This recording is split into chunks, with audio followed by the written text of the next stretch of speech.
आणि भांडण करता करता कस बस तरी हा जीव या देहातून निघतो. सुखाने जीव निघत नाही. जन्मतानाही दुःख, मरतानाही दुःख. मरताना किती दुःख होते. जसं आपल्याला एक विंचू चावला तर एक विंचू चावल्यानंतर किती वेदना होतात बरं. किती वेदना होतात. जावे त्याच्या वंशात देवाकडे. ज्याला विंचू चावला त्याला माहित आहे किती त्रास होते, किती वेदना होते. नाही मग मरताना एक नाही 1000 विंचू चावल्याच्या यातना होतात. मग त्या अवस्थेमध्ये भगवंताचं स्मरण होणे फार कठीण आहे, खूप कठीण आहे. रामचरित्र मानस मध्ये तुलसीदास महाराज सांगतात, जन्म जन्म मुनी जतना कराई,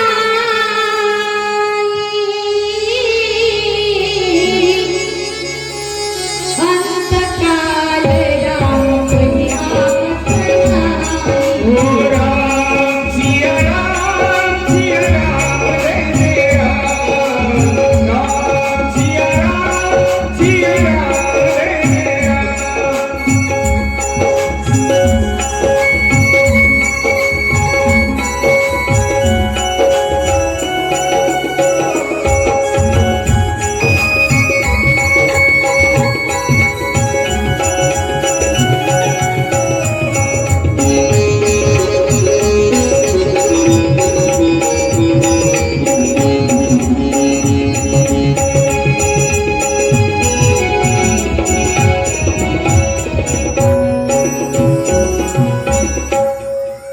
जन्म जन्म मुनि जतन कराई, अंतकाल राम कही आवत नाही. अंतकाळामध्ये राम प्रभूचं म्हणजे भगवंताचं स्मरण होणे फार कठीण आहे महाराज. मग अंतकाळामध्ये भगवंताचं नाम येण्यासाठी काय करावं लागेल. सुरुवातीपासून या इंद्रियाला सवय पाडावी लागेल.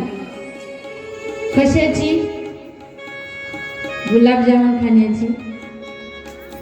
या इंद्रियाला सवय पाडावी लागेल. म्हण बाबा रामकृष्ण हरी रामकृष्ण हरी रामकृष्ण हरी रामकृष्ण हरी.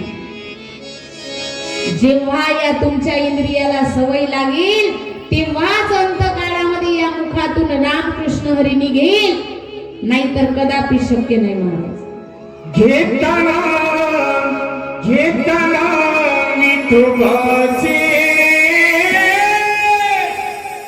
पर्वत जळतीले बापाचे, पर्वत जळतीले बापाचे, पर्वत जळतीले बापाचे. घेताना घेताना विठोबाचे पर्वत जळतीले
शेवटच्या अंतकाळामध्ये भगवंताचं नाम येण्यासाठी या जीवाला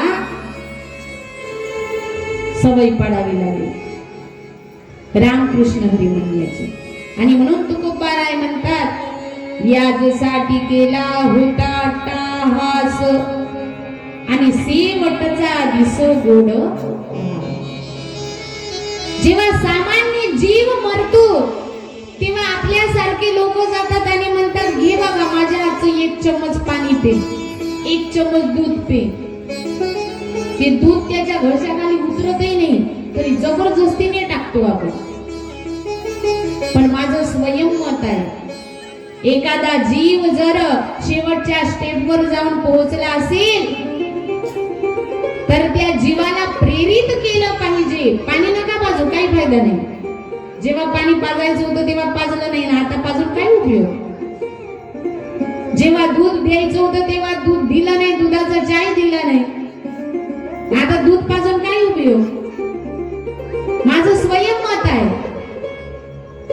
की असा जीव जेव्हा शेवटच्या स्टेपवर जातो तेव्हा बाकीच्या नातेवाईकांनी त्याला प्रेरित करावं की बाबा म्हणा तुम्ही राम म्हणा, रामकृष्ण हरी म्हणा, बाबा म्हणा राम म्हणा, रामकृष्ण हरी म्हणा. त्या जीवाला प्रेरित केलं पाहिजे.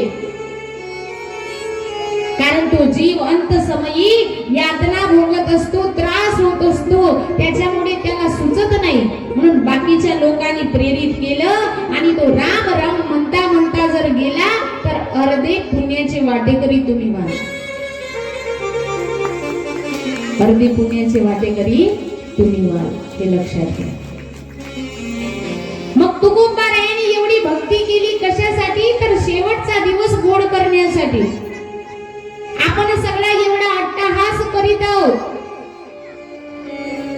जीवनाचं अंतिम सत्य म्हणजे एकच आहे, राम नाम सत्य. हे जीवनाचं अंतिम सत्य राम नाम. ब्रह्म सत्यम जगन मिथ्या जीव ब्रह्मे मना पराहा. हे सगळं काही दिसत आहे, एक दिवस नाश पावणार आहे. पण जे शेवट पर्यंत येणार आहे, हा मरणाच्या अगोदरही आणि मेल्यानंतरही जे येणार आहे ते केवळ रामनाम, ते केवळ भगवंताचं नाम संकीर्तन. आणि म्हणून आमचे संत महात्मे म्हणतात जन्म सफल हो जाएगा बंदे मन मेरा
जन्म सफल हो जाएगा बंदे मन मेरा बसाए, मन मेरा बसाए. राम नाम की मोती को सासू की माला बना ले, सासू की माला बना ले. बोलो राम जय राम जय श्री राम. बोलो राम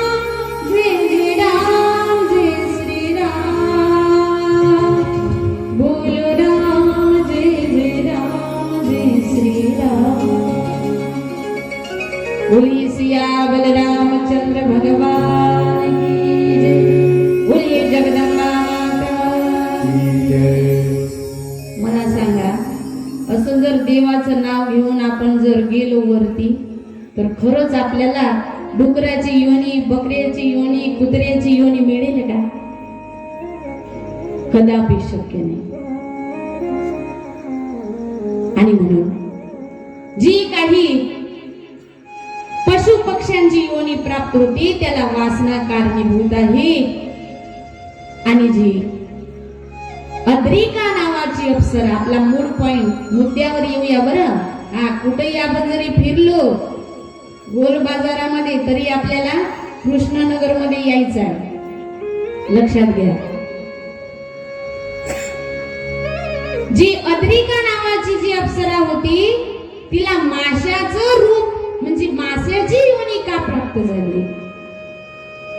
तर एकदा या तमसा नदीच्याच काठावर एक ब्राह्मण देवता व्यायाम प्राणायाम करत होती। सकाळची वेळ होती आणि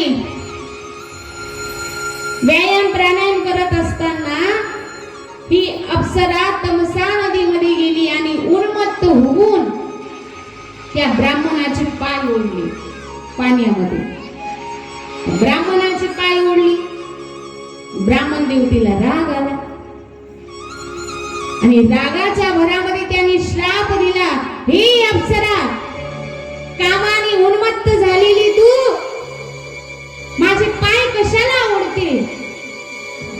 अगं मी प्राणायाम करत आहे, मी भगवंताचं स्मरण करत आहे आणि या भगवंताच्या स्मरणामध्ये विक्षेप केलेला आहे। जा, तुला मच्छीची योनी प्राप्त होईल, तू मासा बनशील। आणि म्हणून या ब्राह्मण देवतेच्या श्रापामुळे ती अद्रिका नावाची अप्सरा मासा होऊन बसते, पण ब्राह्मण देवतेला क्षमा याचना मागून उशाप मागत आहे। हे ब्राह्मण देवता, चूक झाली माझी, पण मला काही ना काही उशाप द्या। तेव्हा त्या ब्राह्मण देवतेने सांगावं की तुझ्या पोटी 2 पुत्र जन्माला येतील आणि तू शापातून मुक्त होशील, अशा प्रकारे उशाप दिलेला आहे। आणि तीच अद्रिका नावाची अप्सरा तमसा नदीमध्ये मासा होऊन पडलेली आहे आणि त्या उपरिचर राजाचं जे वीर्य आहे ती वीर्य तिनं गिळंकृत केलेलं आहे आणि गर्भावस्था प्राप्त झालेली आहे। आता गर्भावस्था प्राप्त झाल्यानंतर महाराज त्या ठिकाणी कोडी आलेला आहे। त्या कोड्याचं नाव आहे दाशराज कोडी। आता तो कोडी मासे पकडण्याकरता आला आणि त्याच्या जाळ्यामध्ये भल्ला मोठा मासा म्हणजे जी गर्भावस्था प्राप्त झाली होती, जी अद्रिका नावाची अप्सरा होती, तीच त्या जाळ्यामध्ये सापडलेली। जाळ्यामध्ये सापडली महाराज। त्या माशाला घरी नेलं त्या दाशराज राजाने, त्या कोड्याने, आणि जेव्हा तो मासा कापला तेव्हा त्या मासेच्या पोटामध्ये एक मुलगा आणि एक मुलगी। लक्ष देऊन ऐका बरं का, जेणेकरून ही कथा तुमच्या लक्षात येईल। जेव्हा तिला कापलं तेव्हा एक मुलगा आणि एक मुलगी निघालेली आहे आणि जसं कापलं तेव्हा त्या शापातून ती अद्रिका नावाची अप्सरा मुक्त झाली आणि स्वर्गामध्ये परत निघून गेली। मग आता या दोन्ही मुलाचं काय केलं असेल त्या कोड्यानं? तर जो मुलगा होता त्या मुलाला ज्या राज्यामध्ये राहत होत्या त्या राजाच्या दरबारामध्ये जाऊन तो मुलगा त्यांच्या हातामध्ये सोपवून दिलेला आहे, पण मुलगी स्वतः जवळ ठेवली आणि त्या मुलीचं नाव ठेवलं माशाच्या पोटातून निघाली म्हणून मत्स्यगंधा। मग ही मत्स्यगंधा तिच्या अंगाचाही मत्स्यगंधा लहानाची मोठी झाली, किशोर वयामध्ये आलेली आहे. आता कोळी म्हटल्यानंतर त्यांचा धंदा कोणता? मासे पकडणे आणि नदीमध्ये नाव चालवणे. जेव्हा तिचे वडील वयोवृद्ध अवस्थेला प्राप्त झाले तेव्हा ही मत्स्यगंधा स्वतः नाव चालवायची, नौका चालवायची. आणि एक दिवस नौका चालवत असताना त्या ठिकाणी पराशर ऋषी आलेले आहेत. पराशर ऋषी पाहतात, अरे संध्याकाळ होत आहे, आपल्याला नदी पार करायची आहे, नाव दिसत नाही, पण एक सुंदर कन्या, एक सुंदर मुलगी, गोरी गोरी पान फुलासारखी छान नक्षीकांत अशी सुंदर देखणी आहे मत्स्यगंधा. आणि ही सुंदर मुलगी दिसल्यानंतर पराशर ऋषी तिला हात दाखवतात आणि ती मत्स्यगंधा नौका घेऊन येते. मत्स्यगंधा बोलते की महाशय, संध्याकाळची वेळ होत आहे, आता मी आपल्या घरी परत जाणार. तेव्हा पराशर ऋषी आग्रह करतात, अगं नाही, मला नावेमध्ये बसू दे आणि नदी पार करून दे. आता नावेमध्ये बसवलं, नौका पार करत असताना, नदी पार करत असताना ही मत्स्यगंधा छान नाव चालवत आहे आणि तिचं सौंदर्य बघून पराशर ऋषीचं मन चंचल झालेलं आहे. चंचलम ही मन कृष्ण प्रमादी बलवदृढम तस्याहं निग्रहं मन्ये वायुरिव सुदुष्करम्. हे मन भयानक आहे बरं. तुम्ही इथं जरी बसली असणार तरी तुमचं मन घराकडे जाऊन येईल, शेकडीकडे जाऊन येईल, दूध मांडून येईल, इकडे तिकडे फिरून येईल. शरीर इथंच आहे पण मन तुमचं फिरून येईल. मनाला वायूपेक्षाही वेग जास्त आहे. आणि म्हणून मोठे मोठे लोक या मनाला आवरण घालू शकले नाही.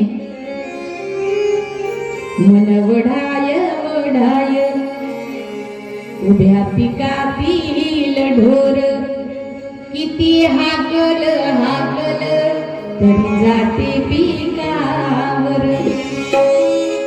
हे मन वढाय आहे महाराज. जसं उदाहरण दिलं तर ती गाय नसते का, त्याला कोणत्या भाषेमध्ये म्हणतात हो, ती गाय, त्या गायीच्या गळ्याला टोंग बांधतात, ते लाकूड बांधतात, जाऊ नये म्हणून दुसऱ्याच्या शेतामध्ये. नाही, त्याला कोणती गाय म्हणतात?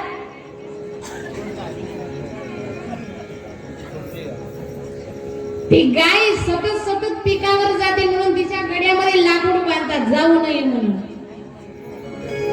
तसंच हे मन आहे. हे मन कुठं जाईल आणि कोणत्या ठिकाणी जाईल काही सांगता येत नाही. बाजारामध्ये जर गेलो, मस्त इकडे समोसे, वडापाव, कचोरी, भजिया जर दिसली तर मन तिथंच जाते. नाही, समोसे खाण्याची इच्छा होते. कोणाच्या शेतामध्ये गेलो आणि मोसंबीचा जर बगीचा दिसला, वा वा वा किती सुंदर मोसंबी आहे, तिकडे जाते मन. हे मन कुठं जाईल सांगता येत नाही महाराज. आणि म्हणून या चंचल मनाला आवरण घालण्याचं एकच साधन आहे. या चंचल मनाला आवरण घालण्यासाठी आणि चाबूक मारण्यासाठी, तो चाबूक म्हणजे कोणता? ज्ञानाचा चाबूक. ज्यांच्याकडे ज्ञानाचा चाबूक आहे तोच या मनाला आवरण घालू शकेल.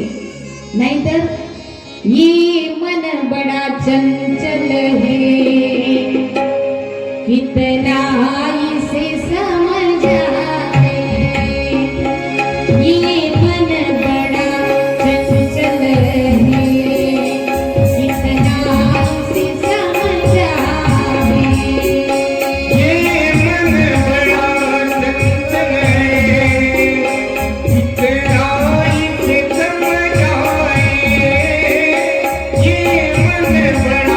चंचल है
तसंच चंचल मन झालेलं आहे पराशर ऋषींचं.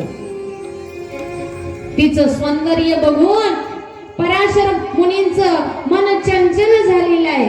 इकडे आमचे संत महात्मे सांगतात, मन जाने तू जाने दे, मत जाने दे शरीर, ना तिचे कमान तो कहाँ लगेगा ती. नाही, मन गेलं तर जाऊ दे, पण शरीराला जाऊ देऊ नका. कारण या इंद्रियांना आवरणं एवढं सोपं नाही महाराज. आणि त्याच्यापेक्षा या मनाला आवरणं खूप कठीण आहे, खूप कठीण. ते मोठ्या मोठ्यांना जमलं नाही. आणि म्हणून पराशर ऋषींनी मत्स्यगंधेचा उजवा हात पकडला. उजवा हात पकडल्यानंतर ती मत्स्यगंधा बोलायला लागली, ब्राह्मण देवता, तुम्ही एवढे तपी जपी ज्ञानी योगी, हे बरं नाही, हात सोडा माझा.